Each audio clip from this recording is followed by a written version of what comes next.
Hey everyone, I'm Oliver. Welcome to another episode of Ultra's College Review Series. Hi, I'm Megan, and I'm a former Harvard admission officer. I worked as an admission officer for 4 years and financial aid for 6 years. At Harvard, those offices are combined. So a lot of people kind of bridge both worlds. Prior to working at Harvard, I was a college counselor, and after working at Harvard, I was a college counselor. So I've worked in college advising or admissions for about 17 years, basically since I was in college myself. I've just been talking about college forever. So I'm excited to dive into this with you today. The first section that we'll be going over, seeing how an admissions officer would actually look at your profile, and primarily what are the reasons that they'd want to admit you, and then what are the reasons that they might be a bit hesitant. Do you want to kick things off, Megan, with your review of his overall profile? Yes, and you're a rising 11th grader, so this one is exciting for us. So we can talk about recommendations and things for you for the next year and a half, even. You have really succeeded in your context. Your transcript is great. There was a lot of writing that you shared with us in terms of you seeking out and creating opportunities for yourself, given the context and wanting something different for yourself. So all of those show a student who's really smart, really persistent, really resilient, and really creative as well, and pretty like dogged at what he's looking to do. So I really got that sense. I saw you smile, so I think I hit the right Yeah, quality. Yeah. Yeah. So that really comes through in some of the writing you shared with us. And I think you wrote like a draft of an essay even for us. yeah, Yeah. So, which is great. And you have so much time left, as well before you actually even have to, finalize the draft. But what I will say is that the context that you shared with us in our Google form, just about your struggle to create those opportunities, that is an incredible narrative. That is a great thing to share. And it says a lot about your personhood. So that I guess I'm jumping ahead a little bit to recommendations, but I do think that's a thread we'll go back to in our recommendations section, because it stands out in some of the like just asides that you made in the Google form, as parts of you that are really, impressive qualities. Um, so what gives me pause to admit you, I I don't I don't have that for you, just given that the application is not quite fully baked. We don't have test scores yet. I think your activities list, again, looks like this is impressive. You've done some impressive things. You've created um, some incredible opportunities for yourself. Being a COO, is, pretty great. What is it that you're COO of? it's called SAT We are a SAT platform offering free SAT preparation for to over 2,000 students. Yeah, that's awesome. And this, I remember in some of your narrative, you created because you didn't have something like this for yourself, basically. Yeah, Yeah, that's cool. The admission officers will love that. I love that. Um, so So no weakness. I guess part of your hesitancy to give the weaknesses is, of course, he's a bit earlier in the application cycle yeah, than someone yeah, who's just about to apply. But I guess maybe this is not the first question, but if he was about to apply, let's say like he was a rising senior, right? yeah. Would you have any thoughts that bubble the top there? Well, when you're at the point of applying to school with your extracurriculars list, we want to see more activities. We want to see that you've stuck with activities over time. So that's part of what's not fully baked yet is you have activities that you've done for 1 or 2 years because you've only had 1 or 2 years of secondary school. So that's where you're at. So you want to like stay committed to what you have done here and have that depth of involvement. and ideally even more impact over time with your activities, in terms of, right, the number of members and revenue and things like that in the different activities.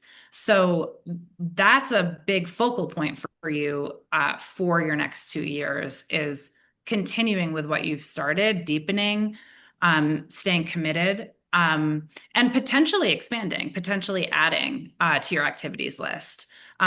It's starting one in junior year, then doing it for 2 years is still a good thing to have, if you're showing kind of more of what you're interested in, what you're capable of through additional things as well. So that's an area I think for you to focus on, and then certainly testing, right? We haven't seen that yet, and certainly that's an important component to your application.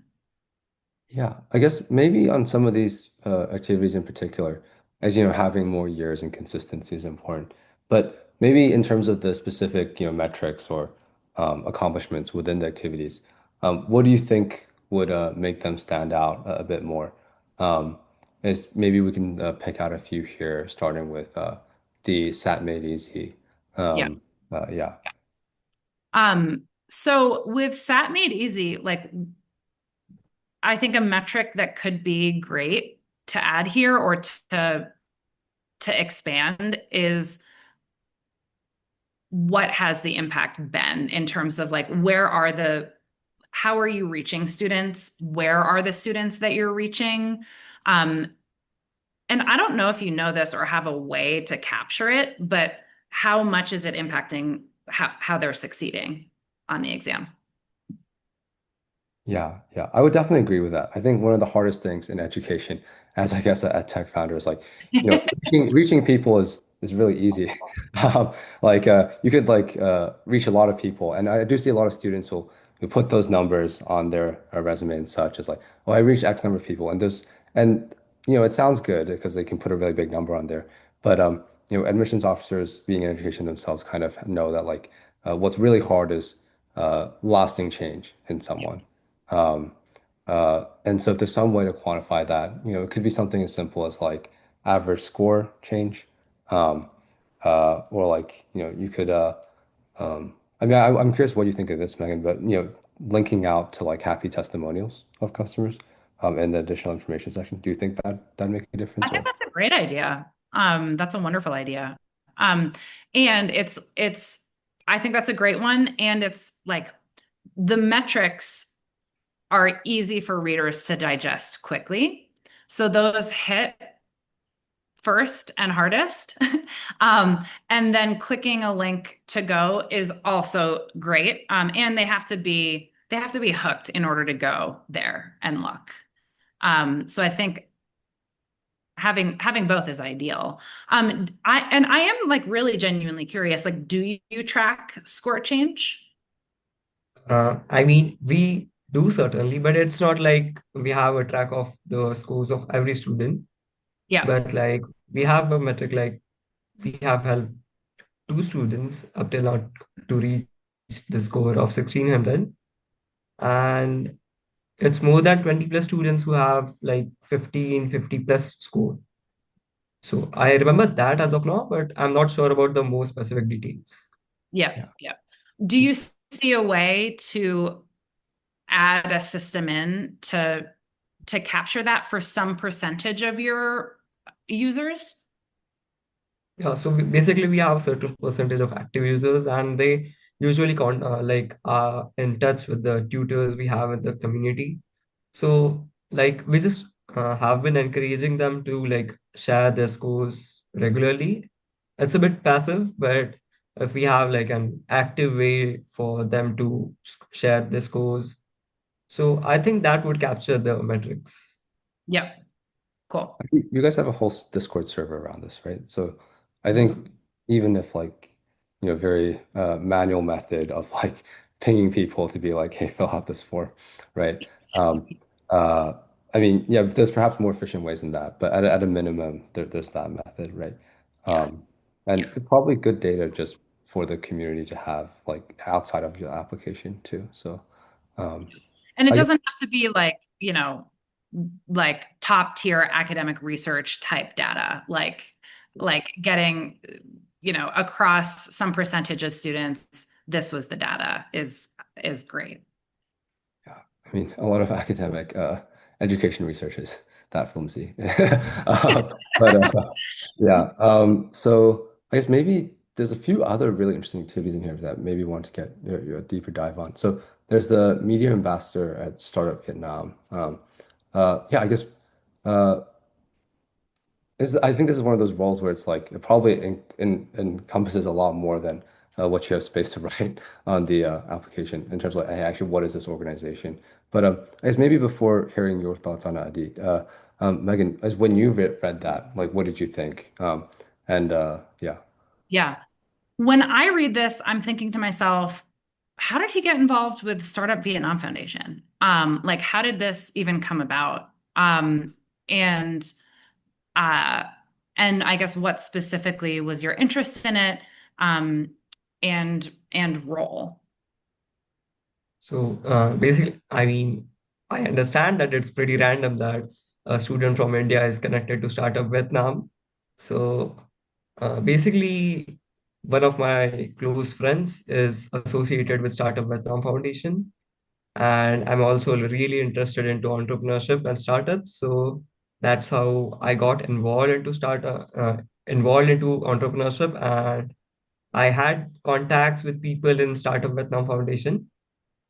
Uh, as of like being the media ambassador, I used to promote their GHBC 2025 contest.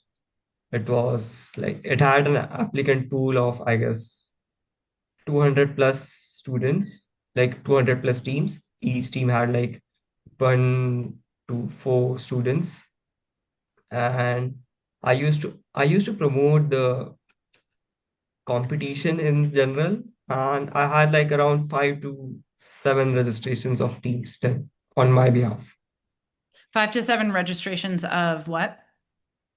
for the competition. Okay, so like you helped enroll another 5 to 7 like groups in the competition. Mhm. Got it. Okay. That is another great stat to add, right? Because your media ambassadorship resulted in, expanded applicant pool for this organization. I guess are there any other activities that jumped out to you, Megan, that you think would be worth double clicking on? Yeah. Um, The one that I've always been curious about, and especially because Adi, you've messaged me about this one before, is what I is know. Arden consolidation? Like, whenever I read the descriptions of that you write about it, I'm just like, I still have no idea what this company does. Uh, so yeah, I guess I'm curious if Megan, when you read this, like, does this actually mean anything to you? I mean, maybe I'm being a little harsh here, but um, yeah. it's well, the yeah, I'm not quite sure. And on the Common App, you have such little room for it. So this could be one, and I do rarely say this, but this could be one that you actually do explain a little bit more in additional info to just explain like what the organization is and like what its mission is.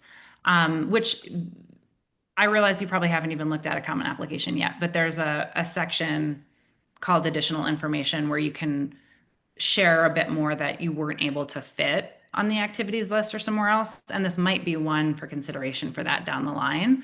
But yeah, even with this longer explanation than would fit on the Common App, I too am not totally sure. So basically, about the organization is a student-led private firm. It's a consultancy firm that helps other organizations and companies manage the operational work, legal framework, and finance management. It's all run by students. So basically every member of the organization is a student, and it is also led by students. So that way, I personally like I am working there as an operational manager.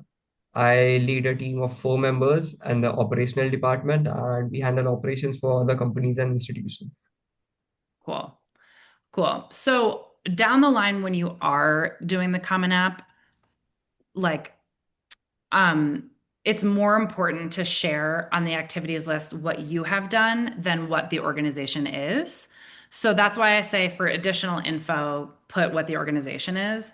On the list, you'll want to share something like, yeah, I managed a team of 4 people as a, how old are you? I'm 16. Yeah, as a, yeah, that's great. Yeah. Okay, yeah.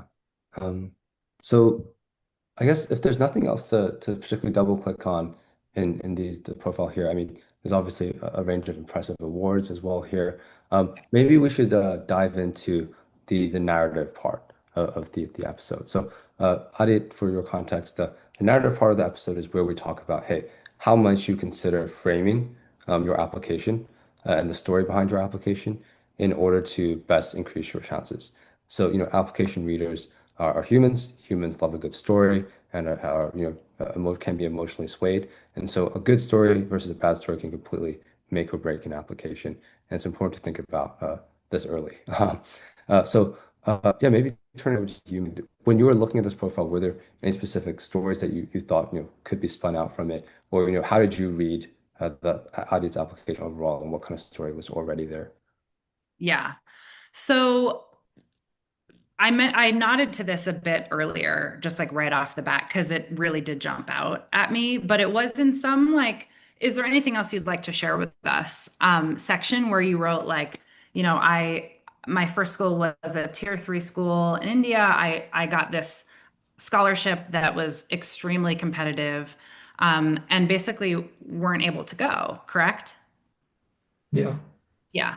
Um, there you have a strong narrative in there. I think you shared a couple of sentences and I was like, where's the rest of this? I want to hear the story here. So I think for you that really jumps out at me. Not that there aren't other ways you can frame yourself. I'm sure there's always infinite, but I just will tell you my opinion based on looking at all of the materials you submitted that your persistence and like I said, doggedness and whatever those qualities are that you have, that you've done your best to leverage to get yourself in the best position and the best opportunities you can get. Um, I do think that that is a great narrative for you. You're going to be applying as an international student.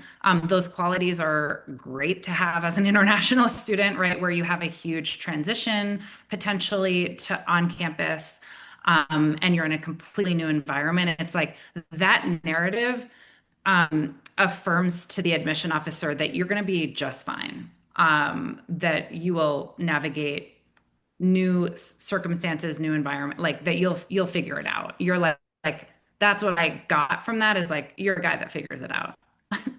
Yeah. I guess question for you, Adi. Like when I see the story as well, I'm like, okay, obviously this is actually the strongest story out of the material that you submit to us, but it wasn't necessarily what you chose to elaborate more on in the essays portion or other parts. I'm curious about from your perspective, you know, what do you think of this aspect of the story? Is this a story that you want to tell, or like is there a reason that it was kind of more off to the side? Yeah. I mean, it was like, first, like, I'll share a bit more about the scholarship itself. So it's offered by a school that is a global school. It has branches in like 7 countries. For the specific scholarship at the Singapore branch, it was like applicant pool of over 12,000 students, out of which only 14 were selected, and 8 of them received full ride scholarships. And when I told my parents about the opportunity, like, yeah, I got the full ride scholarship, it was like, it was okayish, but they already knew about me getting the scholarship, but they were kind of hesitant about, uh, like, they were kind of hesitant of sending the son to a like different country in 11th or 12th grade, like sending a 15 or 16-year-old. to another country is like they were kind of hesitant doing that. And I also had received like a full ride scholarship in the Bangalore campus. Bangalore is in India. So I also told them about that, but they were like, maybe you're just too young to do that. I mean, they were just trying to make out reasons for not letting me into IB because IB is kind of like not IB is like unheard of. It's not very like a prominent option where which students choose in India because like uh, a very small percentage of students in India choose to go for IB, and most of them go for the national curriculum.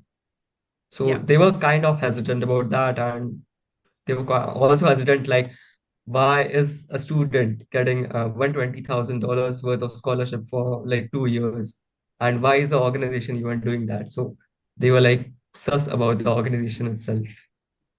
So that narrative, I don't know how to like frame it in such a way.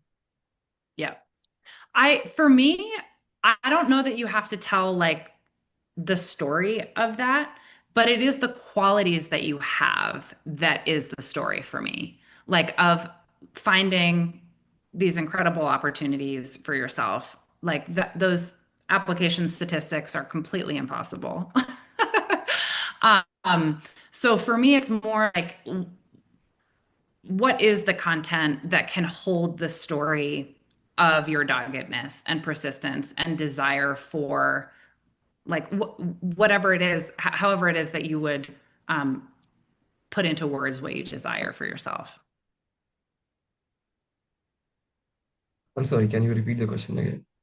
Oh, well, I don't know that I really asked a question, but I guess I'm saying like I don't know that you have to tell the story of the scholarship specifically, and that sort of disappointment for you, which I'm sure it was. But I do think the story of your qualities that got you to get that opportunity is a story. And the story is that you want more education and opportunities than what has been immediately around you. That for me is the story. Maybe a helpful exercise, like we can brainstorm right here, like what are maybe three words or three qualities that describe like the story, right? I mean, I think one word that I often, consider to be a very positive quality in an applicant. I'm curious about your perspective on this, Megan, but it's like the idea of being inevitable. That like a student is like, just so much of a go-getter that like it doesn't really matter if they're going to get admitted or not. They're just kind of inevitably going to be successful in some way because they're like constantly going, right? I mean, that would be perhaps one quality that I would think could be really emphasized through the story and as well as like all the other things you're doing kind of fit well into this narrative too. Curious if there's curious about what you think of that, Megan, and also what other words you might throw in there. Yeah, I mean, I love that take, and I feel that reading through your materials as well. It's like you're gonna figure it out. Wherever you are, you're gonna figure it out, and you're gonna get it done. Um, I love that word you chose, inevitability. I think that's powerful. The words that come to mind for me are, I guess, something like persistence or something like it. And just like I don't know what word it would be, but someone who figures it out. Like someone who just figures it out. What resonates for you and what words would you use to describe yourself? Uh, all you just presented a word inevitable, and I'm pretty agreeing with that. Persistent is another word I'd go with because I mean I am pretty persistent when it comes to maths. It's like I personally have been like having 4 hours of sleep and studying maths for like 12 to 13 hours a day for that USAJM qualification. So that's persistency is one thing. And for third one, I'm not really sure, but I'm not sure if that's reflected through my college application, but it would also be entrepreneurship. I have like great ideas, but I'm about to embark on those journeys as of now. Yeah.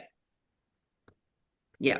So for me, it's those whatever words for the qualities um, that are displayed in that story about the scholarship. It's the qualities that are the story.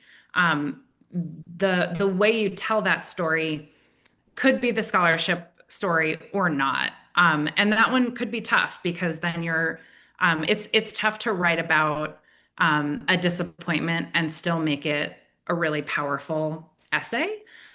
So you may or may not want to use that as the content. But do you get what I'm saying about like the qualities behind the content of the story? Yeah. Yeah.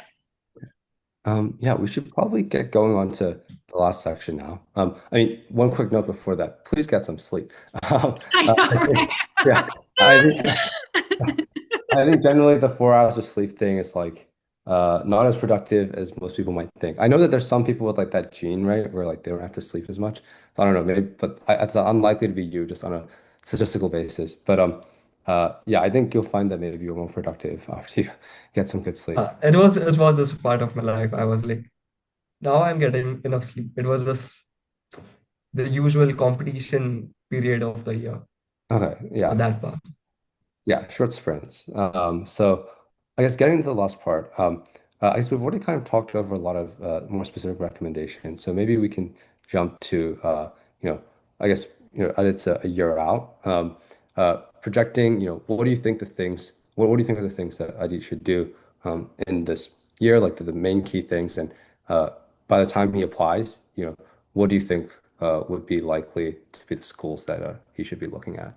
Um, or maybe a more interesting question is like if you were to apply today, like let's just say that he had a test score that was like, a 1500 on the SAT. Um, what do you think his chances would be today even? Yeah. So, mm-mm-mm. Okay, so in terms of the first part of that, like in terms of over the next year and a half,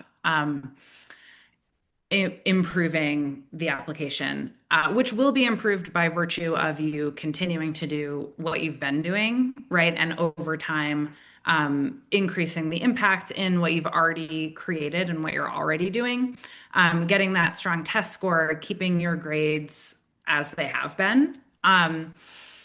I do think with your extracurricular list, if there are other ways that you want to spend your time to add to the extracurricular list, I think that there's space for that for you if you have that time and capacity as well. Does that feel like interesting or doable for you? It is. Okay. Do you have things you're chewing on or opportunities that seem interesting to you in your life now?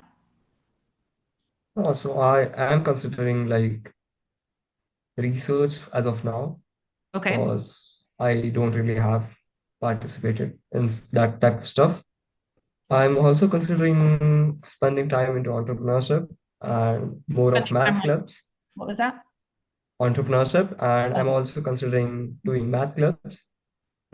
There's basically an organization called TLUPS that organizes AMC in India. So I was offered to be I'm offered to lead the mathematics club for TLUPS in India. So that's a pretty great thing I think I would be doing this year. awesome. Cool. Those would both be great additions. So I would just encourage you there. Um, and then in terms of college list and college chances at those places, you shared with us um, National University of Singapore, and then UMich, NYU, and like a bunch of IVs and IV pluses, and then a note the rest of the other top 20s. That's what I have for you. Yeah. So it looks to me like I'm I've worked, like I said, I've worked with a lot of international students who apply to schools in the US. and sometimes they take the route of like top 20 or nothing for going abroad.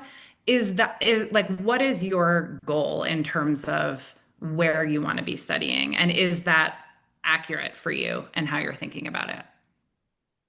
So it's like I just want to get into a top 20 because like it's a there's a condition like I want to get into the top 20, but it's like on a full ride or something like that my family can afford.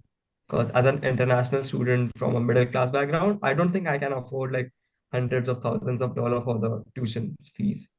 Yeah, So that's the part. So it's like T20, irrespective of where the college is from, uh, excluding the ETX Zurich part because they have courses in German, but it's more of like they're going to be what's going to be taught. It's more or less going to be pretty similar. That's what I think about colleges as of now.